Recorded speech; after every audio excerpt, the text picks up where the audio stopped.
मेरे प्यारे साथियों, हमारे इस YouTube चैनल पर आप लोग पहली बार हैं, इसे लाइक सब्सक्राइब करें। आज मैंने कुछ क्वेश्चन बताने वाले हैं जो एग्ज़ाम में बहुत इम्पोर्टेंट होने वाले हैं। तो ये पहला क्वेश्चन है, भारत का राष्ट्रीय फल है। बताइए, भारत का राष्ट्रीय फल कौन है? सेब होगा या गन्ना होगा या संतरा होगा या आम होगा? बताइए। इसका राइट आंसर आम हो जाएगा। ठीक है। उसके बाद क्वेश्चन है, भारत में श्वेत क्रांति के जनक माने जाते हैं किसे? भारत में श्वेत क्रांति के जनक किसे माने जाते हैं? बताइए। डॉक्टर बीजी कुरियन को, या श्री एस राव को, या श्री एस के भारद्वाज को, या श्री मोरारजी देसाई को? बताइए, इसका राइट आंसर कौन होगा? इसका राइट आंसर ए हो जाएगा। डॉक्टर बीजी कुरियन को कहा जाता है। ठीक है। अगला क्वेश्चन है, भारतीय राष्ट्रगान पहली बार गाया गया था। भारतीय राष्ट्रगान पहली बार कहाँ पर गाया गया था? बोलिए। भारतीय राष्ट्रगान जो है पहली बार कहाँ पर गाया गया था? पहली बार कब गाया गया था? 1910 ईस्वी में, या 1911 ईस्वी में, या 1947 ईस्वी में, या 1945 ईस्वी में? बोलिए। तो इसका राइट आंसर हो जाएगा 1911 ईस्वी में गाया गया था। कब गाया गया था? तो 1911 ईस्वी में गाया गया था। ठीक है। उसके बाद का क्वेश्चन देखिए, चौथा नंबर क्वेश्चन है, भारतीय संविधान सभा ने भारतीय राष्ट्रीय ध्वज की रूपरेखा को अंगीकार किया। कब अंगीकार किया गया है? इसका आंसर बताइए क्या होगा। तो 23 अगस्त 1947 को, या 13 सितंबर 1947 को, या 15 अगस्त 1947 को, या 22 जुलाई 1947 को? बताइए, इसका आंसर क्या होगा? तो इसका आंसर हो जाएगा 22 जुलाई 1947 को किया गया था अंगीकार भारतीय संविधान को। ठीक है। इसके बाद का क्वेश्चन है, सतलुज नदी का उद्गम है। सतलुज नदी का उद्गम क्या है? भारत में है, या चीन में है, या पाकिस्तान में है, या इनमें से कोई नहीं? बताइए। तो इसका राइट आंसर हो जाएगा, बताइए, पांचवा का राइट आंसर कहाँ होगा? सतलज नदी का उद्गम स्थल कहाँ पर है? तो सतलज नदी का उद्गम स्थल जो है ना, तिब्बत में है। ठीक है। तिब्बत तो इसमें है, ये नहीं है, यानी इनमें से कोई नहीं आंसर हो जाएगा। इसका आंसर कहाँ हो जाएगा? इनमें से कोई नहीं हो जाएगा। ठीक है। सतलज नदी का उद्गम स्थल तिब्बत में है, तो इसमें तो ऑप्शन है नहीं, तो इनमें से कोई नहीं हो जाएगा। अगला क्वेश्चन है, मैंगीनोट रेखा किस देशों के मध्य स्थित है? मैंगीनोट रेखा किस देशों के मध्य स्थित है? तो नामीबिया और अंगोला, या यूएसए और कनाडा, या फ्रांस और जर्मनी, या जर्मनी और पोलैंड? बताइए, इसका आंसर कौन होगा? इसका आंसर हो जाएगा फ्रांस और जर्मनी हो जाएगा। इसका आंसर हो जाएगा फ्रांस और जर्मनी। ओके। अगला क्वेश्चन है, राजा राममोहन राय संस्थापक थे। राजा राममोहन राय संस्थापक थे। किसके संस्थापक थे राजा राममोहन राय? आर्य समाज के थे, या ब्रह्म समाज के थे, या रामकृष्ण मिशन के थे, या प्रार्थना समाज के थे? बताइए, इसका राइट आंसर कौन होगा? इसका आंसर राइट आंसर हो जाएगा राजा राममोहन राय जो ब्रह्म समाज के संस्थापक थे। ठीक है। इसका राइट आंसर बी हो जाएगा। अगला क्वेश्चन है, कलहन द्वारा रचित राजतरंगिणी है। कलहन द्वारा रचित राजतरंगिणी है क्या है? तो गीतों का संग्रह, या कश्मीर का इतिहास, या चंद्रगुप्त के शासन के बारे में, या इनमें से कोई नहीं? बताइए। तो कलहन द्वारा रचित राजतरंगिणी है कश्मीर का इतिहास। इसका राइट आंसर क्या हो जाएगा? कश्मीर का इतिहास। ठीक है। उसके बाद का क्वेश्चन है, भाखड़ा नांगन बांध स्थित है। भाखड़ा नांगन बांध कहाँ पर स्थित है? बोलिए। भाखड़ा नांगन बांध कहाँ स्थित है? रावी नदी के तट पर, या सतलुज नदी के तट पर, या चिनाब नदी के तट पर, या गंगा नदी के तट पर? बताइए, कहाँ पर स्थित है भाखड़ा नांगन बांध? तो हो जाएगा भाखड़ा नांगन बांध जो है ना, सतलज नदी के तट पर स्थित है। उसके बाद का क्वेश्चन है 10 नंबर क्वेश्चन है, विंग्स ऑफ फायर का लेखक कौन है? विंग्स ऑफ फायर का लेखक कौन है बताइए। APJ अब्दुल कलाम होगा, या अरुंधति राय होगा, या जवाहरलाल नेहरू होगा, या राजीव गांधी होगा? बोलिए 10वां का आंसर कौन होगा? द विंग्स ऑफ फायर के लेखक हैं डॉक्टर APJ अब्दुल कलाम। इसका आंसर राइट आंसर ए हो जाएगा, डॉक्टर APJ अब्दुल कलाम। उसके 11 नंबर क्वेश्चन आपका आ रहा है,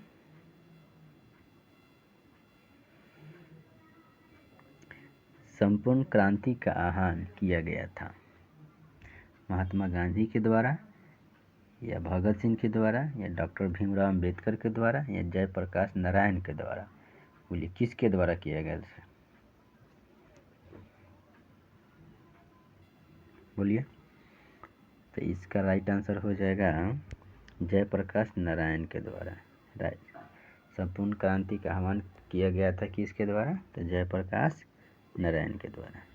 उसके बाद चीनी यात्री ह्वेनसांग ने भारत का भ्रमण किया।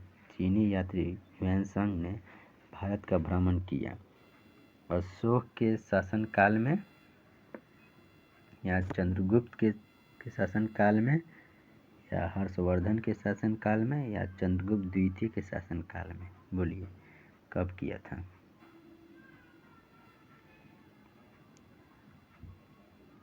तो इसका आंसर हो जाएगा हर्षवर्धन के शासनकाल में। इसका राइट आंसर सी हो जाएगा। ठीक है। उसके बाद है आपका 13 नंबर क्वेश्चन है, निम्नलिखित में किन देशों के समूह से भूमध्य रेखा गुजरती है? बताइए। तो ब्राज़ील, या जाम्बिया तथा मलेशिया, या Colombia, Kenya, Indonesia? Brazil, Sudan, Malaysia, Venezuela, Ethiopia, Indonesia? बोलिए इसका आंसर क्या होगा? तो 13 का राइट आंसर बी हो जाएगा। आपका कौन होगा? बी हो जाएगा। कोलंबिया, केन्या तथा इंडोनेशिया ये जो है भूमध्य रेखा से गुजरती है। अगला क्वेश्चन है, नीचे दी गई प्रमुख घटनाओं का सही तिथि क्रम क्या है? ठीक है। तो SLV3 लॉन्च हुआ है। ठीक है। उसके बाद है बांग्लादेश का बनना, सिक्किम भारत का 22वां राज्य बनना, पोखरण 1 परीक्षण। ठीक है। तो इसका 14 का राइट आंसर ए हो जाएगा, क्योंकि देखिए पहले आएगा 2 बांग्लादेश का बनना, तब पोखरण 1 परीक्षण, तब आएगा 3 सिक्किम भारत का 22वां राज्य बना, तब SLV3 लॉन्च हुआ। तो इसका राइट आंसर आपका ए हो जाएगा। ठीक है। उसके बाद अगला क्वेश्चन है 15 नंबर क्वेश्चन है। 15 नंबर का क्वेश्चन है, भारत तथा चीन के बीच सीमा बनाने वाली रेखा है। भारत तथा चीन के बीच सीमा बनाने वाली रेखा कौन है? तो रेड क्लिफ रेखा होगा, या मैकमोहन रेखा होगा, या डुरंड रेखा होगा, या स्ट्रेटफोर्ड रेखा होगा? बताइए कौन होगा? तो 15 का राइट आंसर आपका कौन होगा? तो मैकमोहन रेखा, यानी बी आंसर हो जाएगा। ठीक है।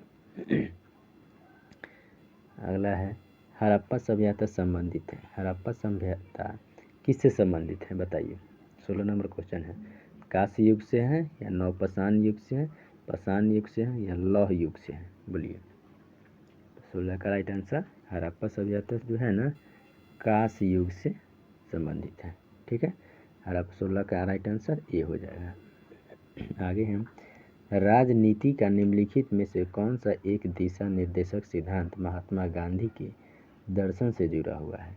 धन का एक समान वितरण, या ग्राम पंचायतों की स्थापना, प्रबंधन में श्रमिकों की भागीदारी, या अंतर्राष्ट्रीय विवादों का शांतिपूर्ण समाधान? बोलिए 17 का आंसर कौन होगा? तो 17 का राइट आंसर जो हो जाएगा आपका बी हो जाएगा, ग्राम पंचायतों की स्थापना। 18 नंबर क्वेश्चन है, 1929 में किसकी अध्यक्षता में आयोजित हुए भारतीय राष्ट्रीय कांग्रेस के लाहौर अधिवेशन में ब्रिटिश शासन से पूर्ण स्वतंत्रता का प्रस्ताव पारित किया? तो इसका राइट आंसर आपका हो जाएगा 18 नंबर का राइट आंसर हो जाएगा सी, जवाहरलाल नेहरू हो जाएगा। ठीक है। 19 नंबर देखिए, 19 नंबर कह रहा है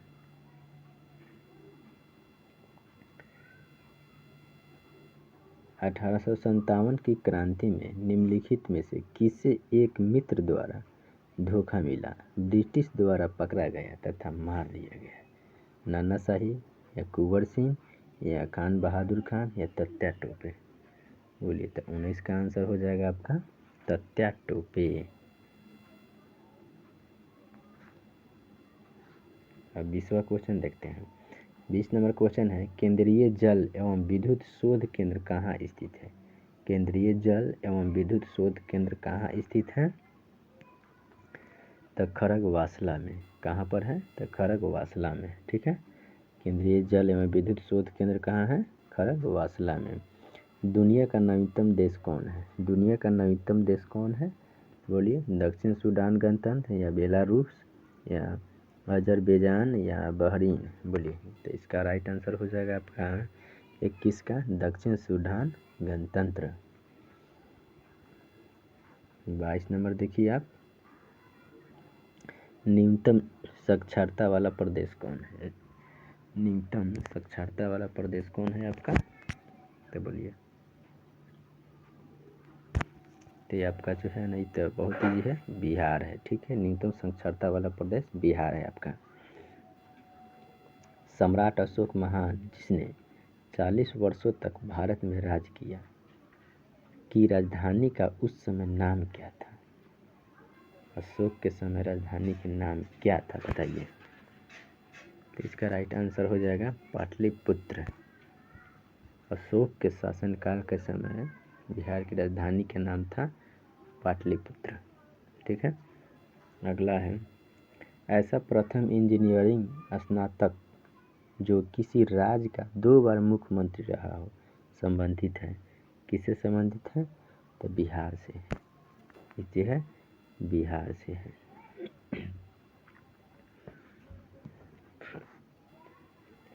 अगला क्वेश्चन है, निम्नलिखित में से कौन सा देश एशियान का सदस्य नहीं है? कौन सा देश जो है एशियान का सदस्य नहीं है? तो 25 का राइट आंसर आपका सी हो जाएगा, बांग्लादेश हो जाएगा। 25 का राइट आंसर बांग्लादेश हो जाएगा। उसके बाद उस राज्य का नाम बताइए जहाँ से भारत का प्रथम राष्ट्रपति चुना गया। उस राज्य का नाम बताइए जहाँ से भारत का प्रथम राष्ट्रपति चुना गया, बताइए। तो ये 26 का राइट आंसर आपका डी हो जाएगा। कहाँ? तो बिहार से चुना गया। ठीक है। अगला क्वेश्चन है, सिखों के 10वें गुरु गोविंद सिंह जी का जन्म हुआ था, कहाँ पर हुआ है?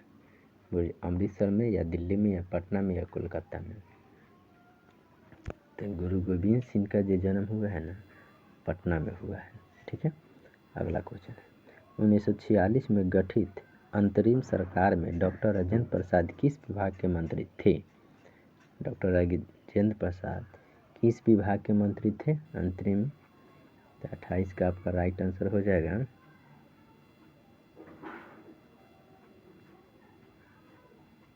बताइए। 1946 में गठित अंतरिम सरकार में डॉक्टर राजेंद्र प्रसाद किस विभाग के मंत्री थे? बोलिए। 1946 में गठित अंतरिम सरकार में डॉक्टर राजेंद्र प्रसाद किस विभाग के मंत्री थे? बोलिए। डॉक्टर राजेंद्र प्रसाद जो है ना किस विभाग के मंत्री थे? तो वो थे खाद्य एवं कृषि विभाग के, खाद्य एवं कृषि विभाग के मंत्री थे। ठीक है। उसके बाद का क्वेश्चन है आपका, वैश्विक तापमान के बढ़ने की समस्या से निपटने के लिए अपने लोगों पर कार्बन कर लगाने जाने का प्रस्ताव करने वाला विश्व का पहला देश कौन सा है? बोलिए। इसका राइट आंसर हो जाएगा न्यूजीलैंड। न्यूजीलैंड जो है क्या किया था, कार्बन पर लगाए जाने का प्रस्ताव पारित किया था। इसके बाद का क्वेश्चन है, निम्नलिखित में से किस क्षेत्र में 2005 में इंदिरा गांधी परमाणु अनुसंधान केंद्र ने उल्लेखनीय उन्नति की? बोलिए, इसका राइट आंसर कौन होगा? ये हो जाएगा फास्ट ब्रीडर टेस्ट। इसका राइट आंसर आपका ए हो जाएगा। ठीक है, अगला क्वेश्चन, इच्छा मृत्यु को कानूनी रूप देने वाला पहला देश कौन सा है? इच्छा मृत्यु को कानूनी रूप देने वाला पहला देश कौन सा है? तो इसका आंसर, राइट आंसर हो जाएगा नीदरलैंड। कौन होगा? नीदरलैंड हो जाएगा। ठीक है, इसके बाद देखते हैं 32 नंबर क्वेश्चन है, निम्नलिखित में से कौन सा आयोग सर्वप्रथम भारत के संविधान की किसी धारा के अंतर्गत किसी निश्चित प्रावधान के अनुपालन में स्थापित किया है? तो ये इसका राइट आंसर कौन होगा? तो 32 का आपका राइट आंसर जो है सी हो जाएगा। किस में? तो चुनाव आयोग। कौन? चुनाव आयोग में। ठीक है, अगला क्वेश्चन है, विश्व आर्थिक फोरम की वार्षिक बैठक का स्थल दावोस कहाँ स्थित है? विश्व आर्थिक फोरम की वार्षिक बैठक का स्थल दावोस कहाँ पर स्थित है? तो 33 का राइट आंसर हो जाएगा आपका स्विट्जरलैंड। कहाँ पर? तो स्विट्जरलैंड हो जाएगा। ठीक है, अगला क्वेश्चन, ओलंपिक खेलों में किस खेल के लिए वाल बारकर कप प्रदान किया जाता है?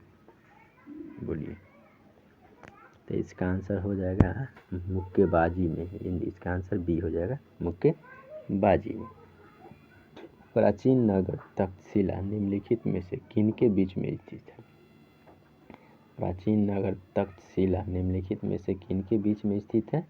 बोलिए, तो इसका आंसर, राइट आंसर ए हो जाएगा, सिंधु तथा झेलम के बीच में स्थित है। ठीक है, अगला क्वेश्चन, निम्नलिखित में से कौन सा विद्रोह बंकिम चंद्र चटर्जी के उपन्यास आनंद मठ के द्वारा प्रसिद्ध हुआ है? बोलिए, तो इसका राइट आंसर आपका हो जाएगा 36 का राइट आंसर हो जाएगा सन्यासी विद्रोह। सन्यासी विद्रोह हो जाएगा। ठीक है, इसके बाद क्वेश्चन है आपका, निम्नलिखित में से कौन सा कथन सत्य नहीं है? पूछ रहा है कि कौन सा जो कथन है वो सत्य नहीं है। ठीक है, तो महानदी का उद्गम छत्तीसगढ़ में है, या गोदावरी नदी का उद्गम महाराष्ट्र में है, कावेरी नदी का उद्गम आंध्र प्रदेश में है, या ताप्ती नदी का उद्गम मध्य प्रदेश में है? बोलिए, 37 का राइट आंसर कौन हो जाएगा? तो 37 का राइट आंसर जो हो जाएगा ना, सी हो जाएगा। कौन हो जाएगा? सी, कावेरी नदी का उद्गम स्थल आंध्र प्रदेश में नहीं है। ठीक है, तो यही आपका राइट आंसर हो जाएगा। करेक्ट, सत्य नहीं यानी सही नहीं, यानी गलत कौन है? यही हो जाएगा। ठीक है, उसके बाद देखिए, निम्नलिखित में कौन एक हिंदुस्तानी शास्त्रीय गायक है? कह रहा है कि हिंदुस्तानी शास्त्रीय गायक कौन सा है? तो 38 का राइट आंसर आपका हो जाएगा गंगूबाई हंगन। सी हो जाएगा। ठीक है, गंगूबाई हंगन हो जाएगा। ठीक है, उसके बाद क्वेश्चन है आपका 39 नंबर, कोलंबो से अल्मोड़ा तक व्याख्यान निम्नलिखित में से किसके अनुभव पर आधारित है? तो 39 का राइट आंसर हो जाएगा आपका डी। कौन? तो स्वामी विवेकानंद। कौन हो जाएगा? तो स्वामी विवेकानंद हो जाएगा। ठीक है, उसके बाद क्वेश्चन है 40 नंबर, वैज्ञानिक तथा औद्योगिक अनुसंधान परिषद का अध्यक्ष कौन है? वैज्ञानिक तथा औद्योगिक अनुसंधान परिषद का अध्यक्ष कौन है? तो 40 का राइट आंसर हो जाएगा आपका भारत का प्रधानमंत्री। कौन है? तो भारत का प्रधानमंत्री हो जाएगा। 41 नंबर क्वेश्चन है, भारत में हरित क्रांति का जनक किसे माना जाता है? भारत में हरित क्रांति का जनक किसे माना जाता है? 41 का राइट आंसर हो जाएगा एम.एस. स्वामीनाथन को, यानी इसका राइट आंसर बी हो जाएगा। एम.एस. स्वामीनाथन को भारत में हरित क्रांति का जनक माना जाता है। ठीक है, अगला क्वेश्चन, श्री कुमार बनर्जी निम्नलिखित में से किससे संबंधित है? श्री कुमार बनर्जी इसमें से किससे संबंधित रखते हैं? बोलिए, परमाणु ऊर्जा आयोग से, या भाभा परमाणु अनुसंधान केंद्र से, या रक्षा अनुसंधान एवं विकास संगठन से, इनमें से किसी से भी नहीं। बोलिए, तो 42 का राइट आंसर हो जाएगा डी हो जाएगा, इनमें से वो किसी से संबंध नहीं रखते हैं। ओके, अगला क्वेश्चन देखिए, 43 नंबर कह रहा है राष्ट्रीय स्मार्ट गवर्नमेंट संस्थान कहाँ स्थित है। तो 43 का राइट आंसर हो जाएगा आपका हैदराबाद हो जाएगा। कहाँ पर स्थित है? हैदराबाद में। 44 नंबर क्वेश्चन है आपका, वह भारतीय टेनिस खिलाड़ी जो फिल्म निर्माण हेतु हॉलीवुड से जुड़े हुए हैं, कौन है भारतीय खिलाड़ी? 44 नंबर का राइट आंसर हो जाएगा अशोक अमृतराज, अशोक अमृतराज। ठीक है, अगला क्वेश्चन देखते हैं 45 नंबर, लौ निम्नलिखित में से किस खेल से संबंधित है? तो 45 का आपका राइट आंसर ये होगा टेनिस से संबंधित है। किससे? तो टेनिस से संबंधित है। ठीक है, अगला 46, 2014 के राष्ट्रमंडल खेल निम्नलिखित में से किस देश में आयोजित किए जाएंगे? 2014 के राष्ट्रमंडल खेल निम्नलिखित में से किस देश में आयोजित किए जाएंगे? तो 46 का राइट आंसर सी हो जाएगा स्कॉटलैंड में। कहाँ पर? स्कॉटलैंड में। 47 नंबर क्वेश्चन है आपका, वृंदावन गार्डन स्थित है। वृंदावन गार्डन कहाँ स्थित है? तो हो जाएगा मैसूर में। वृंदावन गार्डन कहाँ स्थित है? मैसूर में स्थित है। वृंदावन गार्डन कहाँ स्थित है? तो मैसूर में स्थित है। अगला क्वेश्चन है, उस राज्य का नाम बताइए जहाँ से अधिक संख्या में केंद्रीय रेलवे मंत्री बने हैं। बताइए, अधिक संख्या में केंद्रीय और रेलवे मंत्री बने, उस राज्य का नाम बताना है। तो 48 का राइट आंसर आपका अपने राज्य, कौन? तो बिहार हो जाएगा। रेल मंत्री बहुत ज़्यादा बने हुए हैं बिहार में। अगला क्वेश्चन है, निम्नलिखित में से कौन एक टेनिस खिलाड़ी है? बताइए। तो 49 का राइट आंसर आपका कौन हो जाएगा? इनमें से कोई नहीं, टेनिस खिलाड़ी इसमें से कोई ये नहीं है। ठीक है, अगला क्वेश्चन देखिए, 50 कह रहा है श्री HR भारद्वाज राज्यपाल है। श्री HR भारद्वाज राज्यपाल है कहाँ के? तो 50 के राइट आंसर है कर्नाटक के। कहाँ के हैं? कर्नाटक के। ठीक है, तो ये 50 क्वेश्चन हमारे ये हो गया। और इसी तरह का अगर वीडियो आप लोग देखना चाहते हैं तो हमारे इस चैनल को लाइक सब्सक्राइब कर दें। मैं इसी तरह का वीडियो डालते रहूँगा। वीडियो देखने के लिए आपको बहुत बहुत धन्यवाद। Thank you.